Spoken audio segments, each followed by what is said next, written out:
صلی علی رسولہ الکریم اما بعد بسم اللہ الرحمن الرحیم عن ابن عباس رضی اللہ تعالی عنہما قال زار بعض اصحاب النبی صلی اللہ تعالی علیہ وآلہ وسلم خباءه على قبر وهو لا يحسب أنه قبر فإذا فيه إنسان يقرأ سورة تبارك الذي بيده الملك حتى ختمها فأتى النبي صلى الله تعالى عليه وآله وسلم فأخبره فقال النبي صلى الله تعالى عليه وآله وسلم هي المائعة هي المنجية تنجيه من عذاب الله تعالى رواہ ترمذی۔ عزیزان گرامی، آج کی نشست میں آپ احباب کے سامنے سورۃ الملک اس کے چند ایک فضائل کا تذکرہ کروں گا اور سورۃ ملک کو کس وقت پڑھنا چاہیے اور سورۃ ملک اپنے قاری کو، اپنے پڑھنے والے کو کون کون سے عذاب سے بچاتی ہے۔ پروردگار عالمین سے دعا ہے میری زبان پہ کلمہ حق جاری فرمائے اور ہم سب کو سورہ ملک کی روزانہ تلاوت کرنے کی توفیق عطا فرمائے۔ سیدنا عبداللہ بن عباس رضی اللہ تعالی عنہما سے مروی ہے کہ نبی پاک صلی اللہ تعالی علیہ وآلہ وسلم کے کسی صحابی نے ایک قبر کے اوپر اپنا خیمہ لگا لیا اور ان صحابی کو معلوم نہیں تھا کہ جس جگہ پر میں خیمہ لگا رہا ہوں یہ قبر ہے۔ تو پھر کیا ہوا کہ دیکھتے ہی دیکھتے وہ کسی آدمی کی قبر سے سورہ ملک کی تلاوت کرنے کی آواز آنی شروع ہوئی، حتیٰ کہ سورۃ ملک کو مکمل کر لیا۔ اس صحابی نے نبی پاک صلی اللہ تعالی علیہ وآلہ وسلم کی خدمت اقدس میں حاضر ہوئے اور حاضر ہو کر یہ سارا ماجرا، یہ سارا واقعہ سنایا۔ تو آپ صلی اللہ تعالی علیہ وآلہ وسلم نے فرمایا کہ یہ صورت عذاب روکنے والی ہے، یہ صورت عذاب کو روکنے والی ہے، اور آپ نے فرمایا کہ یہ صورت نجات دلانے والی ہے، اس کو قبر کے عذاب سے بچا رہی ہے۔ یہ صورت اپنے اس قاری کو، پڑھنے والے کو عذاب قبر سے یہ صورت بچا رہی ہے۔ تو دیکھیں، جو شخص روزانہ سورہ ملک کی تلاوت کرے گا تو سورۃ ملک اللہ تبارک و تعالیٰ کا جو کلام ہے، یہ اللہ رب العزت کی کلام اللہ کی ایک صورت ہے جس کی 30 آیات مبارکہ ہیں۔ تو یہ اپنے قاری کو، اپنے پڑھنے والے کو نمبر 1 تو یہ قبر کے عذاب سے بچاتی ہے،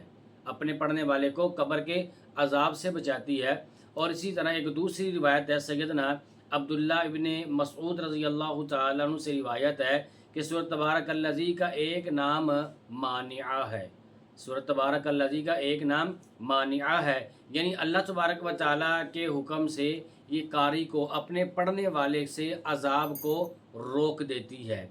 ایک شخص کے پاس قبر میں عذاب کے فرشتے اس کی سر کی طرف سے آئے، سر کی طرف سے فرشتے آئے اور سر نے کہا کہ اس سر نے فرشتوں سے یہ بات کہی کہ تمہارے لیے میرے پاس کوئی راستہ نہیں ہے، کیونکہ یہ آدمی جو اس وقت قبر کے اندر آ چکا ہے، اس نے اپنے سر کے اندر سورۃ تبارک الذی اس کو محفوظ کیا ہوا تھا۔ پھر یہی فرشتے سر کی جانب سے ہٹ کر پاؤں کی جانب آتے ہیں، تو پاؤں بھی فرشتوں کو یہی جواب دیتے ہیں کہ اے فرشتوں، تمہارے لیے ہم پر کوئی راستہ نہیں، کیونکہ یہ شخص ہمارے اوپر، یعنی پاؤں کہیں گے ہمارے اوپر کھڑا ہو کر یہ شخص سورۃ ملک کی تلاوت کیا کرتا تھا۔ تو اللہ تبارک و تعالیٰ کے حکم سے یہ صورت اپنے قاری، یعنی اپنے پڑھنے والے سے عذاب کو ٹال دیتی ہے۔ تو جو شخص بھی روزانہ سونے سے پہلے، روزانہ رات کو سونے سے پہلے اپنے بستر کے اوپر لیٹتا ہے، لیٹ کر پڑھ لے یا بیٹھ کر اس کو پڑھ لے، جو اس کی تلاوت کر لے گا، تو اس کی تلاوت کی برکت سے اللہ تبارک و تعالیٰ اس آدمی کو قبر کے عذاب سے چھٹکارا عطا فرما دیتے ہیں۔ تو یہ صورت اپنے قاری کو، اپنے تلاوت کرنے والے کو عذاب قبر سے اللہ تبارک و تعالیٰ کے حکم سے محفوظ کر لیتی ہے۔ اور اسی طرح ایک اور روایت میں سیدنا ابو ہریرہ رضی اللہ تعالیٰ عنہ سے روایت ہے، یہ روایت جامع ترمذی میں، ابو داؤد، نسائی اور ابن ماجہ اور مسند احمد کے اندر یہ روایت موجود ہے۔ ابو ہریرہ رضی اللہ تعالیٰ عنہ سے روایت ہے کہ رسول اللہ صلی اللہ تعالیٰ علیہ وآلہ وسلم نے فرمایا کہ قرآن کریم کی ایک صورت نے جو صرف 30 آیات کے اوپر مشتمل تھی، اس نے ایک بندے کے حق میں اللہ تبارک و تعالیٰ کے حضور سفارش کی، یہاں تک کہ اللہ تبارک و تعالیٰ نے اس کی سفارش کو قبول کر کے اس آدمی کی بخشش اور اس کی مغفرت کا اعلان فرما دیا۔ آگے آپ علیہ الصلوۃ والسلام نے ارشاد فرمایا کہ وہ تبارک الذی بیدہ الملک، یعنی وہ سورۃ الملک ہے۔ اسی طرح سیدنا جابر رضی اللہ تعالیٰ عنہ سے روایت ہے کہ نبی پاک صلی اللہ تعالیٰ علیہ وآلہ وسلم اس وقت تک آپ سوتے نہیں تھے جب تک آپ صلی اللہ علیہ وآلہ وسلم سورۃ الف لام میم تنزیل الکتاب لا ریب فیہ، سورۃ سجدہ اور تبارک الذی بیدہ الملک نہ پڑھ لیتے تھے۔ اس وقت تک اللہ کے نبی صلی اللہ تعالیٰ علیہ وآلہ وسلم آرام نہ فرمایا کرتے تھے، آپ سویا نہیں کرتے تھے۔ تو سورۃ ملک نے کس طرح سفارش کی اللہ تبارک و تعالیٰ کے حضور، کیسے اس نے اپنے پڑھنے والے کو اللہ پاک سے، اللہ رب العزت کے عذاب سے، اللہ پاک کے حکم سے بچایا تھا۔ اس میں علماء نے لکھا ہے کہ ایک آدمی جب اس کی فوت ہو گیا تو کل قیامت والے دن اللہ تبارک و تعالیٰ اس کے یہ حکم ارشاد فرمائیں گے کہ جاؤ، تمہارے دیگر اعمال کی وجہ سے میں نے تمہارے لیے جہنم کا فیصلہ کر دیا۔ تو یہ صورت اللہ تبارک و تعالیٰ کے حضور حاضر ہو کر اس کے لیے، اپنے قاری کے لیے، اپنے پڑھنے والے کے لیے سفارش کرے گی۔ وہ کہے گی الہ العالمین، یا اس آدمی، اس نے دنیا میں رہتے ہوئے میرے ساتھ وفا کی تھی، یہ میری تلاوت کیا کرتا تھا، آج اس کے اوپر مصیبت آئی ہے تو میں بھی اب اس کا ساتھ نہیں چھوڑوں گی۔ وہ عرض کرے گی الہ العالمین، یا تو آپ اس آدمی کو جہنم سے آزاد فرما دیں، جہنم سے نکال دیں، یا آپ مجھے اپنے کلام اللہ سے نکال دیں۔ تو اس وقت کہا جائے گا کہ میں تمہیں اپنے کلام اللہ سے نہیں نکال سکتا، ہاں تیری سفارش کرنے کی برکت سے، تیری سفارش کی وجہ سے میں اس آدمی کو جہنم سے نکال دوں گا۔ تو یوں یہ سورۃ الملک عذاب قبر سے بھی بچائے گی اور جہنم کے عذاب سے بھی اپنے قاری کو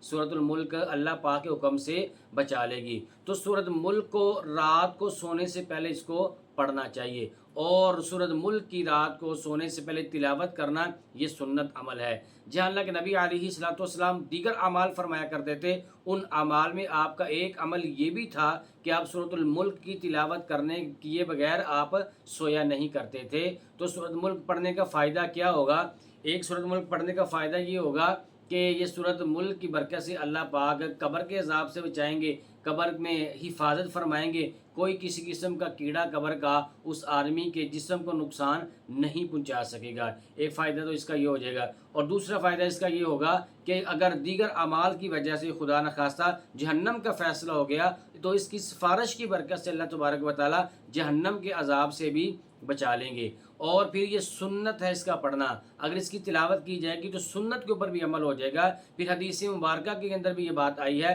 تو حدیث کے اوپر بھی عمل ہوگا، نمبر 2 سنت کے اوپر عمل ہوگا، اور نمبر 3 اس کی برکت سے اللہ پاک عذاب قبر سے حفاظت فرمائیں گے، اور نمبر 4 اس کی برکت سے اللہ تبارک و تعالیٰ جہنم کے عذاب سے بچا لیں گے۔ تو دیکھنے میں تو یہ کوئی بڑا عمل نہیں، ایک معمولی سا عمل ہے، تو اس کے کتنے فائدے ہیں کہ اللہ تبارک و تعالیٰ جہنم کے عذاب سے بچائیں گے، قبر کے عذاب سے بھی بچا لیں گے۔ پھر یہ اس کے پڑھنے والا جو قاری ہوگا وہ حدیث کے اوپر بھی عمل کرنے والا ہو جائے گا اور سنت کے اوپر بھی عمل کرنے والا ہو جائے گا۔ دعا اللہ تبارک و تعالیٰ سے اللہ پاک ہم سب کو سونے سے پہلے سورہ ملک کی تلاوت کرنے کی توفیق عطا فرمائے۔ آمین وآخر دعوانا ان الحمدللہ رب العالمین۔ وہ راتوں کو خلوت سے معمور سجدے، وہ لمبی رکعتوں سے مسحور سجدے، وہ سجدے محافظ مددگار سجدے، غموں کے مقابل عطردار سجدے۔